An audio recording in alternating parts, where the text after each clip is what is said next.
आका अलैहिस्सलातु वस्सलाम का फरमान आलीशान है कि जब मुसलमान बंदा वुज़ू करता है तो जब हाथ धोता है तो फरमाया उसके हाथों के गुनाह गिर जाते हैं, यहाँ तक कि उसके नाखूनों के गुनाह गिर जाते हैं। इसी तरह जब वो कुली करता है तो मुंह के गुनाह गिर जाते हैं।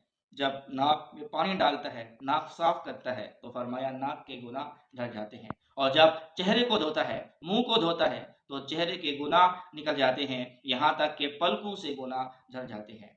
और जब बाजुओं को धोता है तो फिर बाजू से गुनाह झड़ जाते हैं, यहाँ तक कि नाखूनों से गिर जाते हैं। जब सरों का मसाह करते हैं तो सर के गुनाह झड़ जाते हैं, यहाँ तक कि कानों के गुनाह भी झड़ जाते हैं। और जब बंदा मोमिन मुसलमान पाँव को धोता है वुजू के अंदर तो फिर पाँव के गुनाह झड़ जाते हैं, यहाँ तक कि पाँव के नाखूनों के गुनाह भी झड़ जाते हैं। और उसके बाद फिर मस्जिद की तरफ चलना और नमाज पढ़ना, उस पर और मजीद सवाब हासिल होता है। रब ताला हम सबको अमल करने की तौफीक अता फरमाए।